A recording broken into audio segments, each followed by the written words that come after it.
बहुत समय पहले एक धनी व्यापारी एक नगर में रहता था।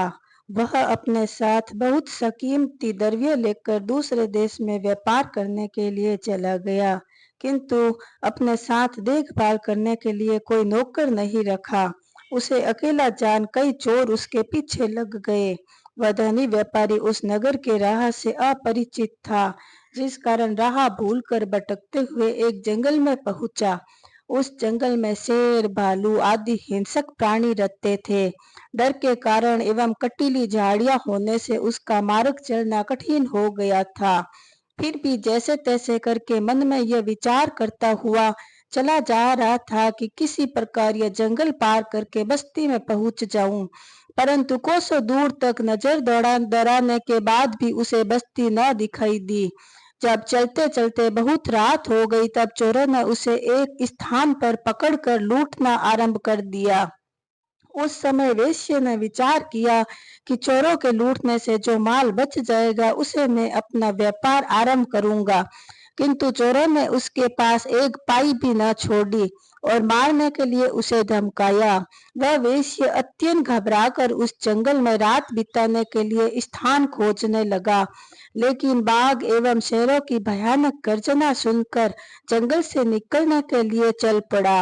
राह में सर्प बिच्छू दिखाई देते, जिसे देखकर वह कांप जाता। पैर में कांटे चुभ जाते। कहीं उल्लुओं की भयानक आवाज सुनाई देती तो जंगल में कहीं आग लगी हुई दिखाई देती। वह डरकर भागने लगता, ठोकर खाकर गिर जाता। इस तरह अत्यंत दुख पाते हुए वह एक सूखे कुएं में गिर पड़ा। उस कुएं में बरगद की डाली लटक रही थी, जिसे पकड़कर वह लटक गया। कुएं की तली में एक सांप कुंडली मारे हुए बैठा था। आकाशीय बिजली की चमक से उत्पन्न हुई रोशनी से उसने सर्प और जिस डाली पर वह बैठा था उस डाली को दो चूहों को देखकर उसका मन कांप उठा और विचार करने लगा कि यदि हाथ से डाली छूट गई तो मैं सीधा सर्प के पास गिरूंगा और उसके डरने से मर जाऊंगा, और इसी तरह बैठा रहूंगा तो चूहे को डाली काट डालेंगे, फिर भी सर्प के मुंह में गिरूंगा। यही विचार करके वह चिंतित हो गया। उसी बरगद के वृक्ष पर एक शहद का छत्ता था, जो डाली हिलने से शहद टपकता था और शहद वेश्या के मुंह में जाता था। शहद का मधुर स्वाद पाकर वह वेश्या अत्यंत प्रसन्न हो उठा। हे राजन, वह शहद माया थी। उसे प्राप्त कर वह अत्यंत प्रसन्न हो रहा था। यदि वह प्रयत्न करता तो बरगद की जिस डाली पर वह बैठा था उसे पकड़कर ऊपर चढ़ जाता और उसके प्राण बच जाते, किंतु उसने ऐसा न किया, क्योंकि माया रूपी शहद को पाकर इतना आनंद विभोर हो गया था।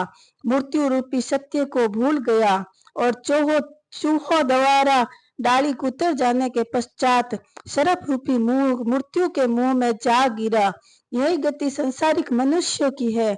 मनुष्य माया मोह के जाल में फंसकर परमेश्वर को भूल जाते हैं। लोभ, मोह, काम, क्रोध रूपी चोरों के साथ आठों प्रहर रहते हैं। जय भोलेनाथ।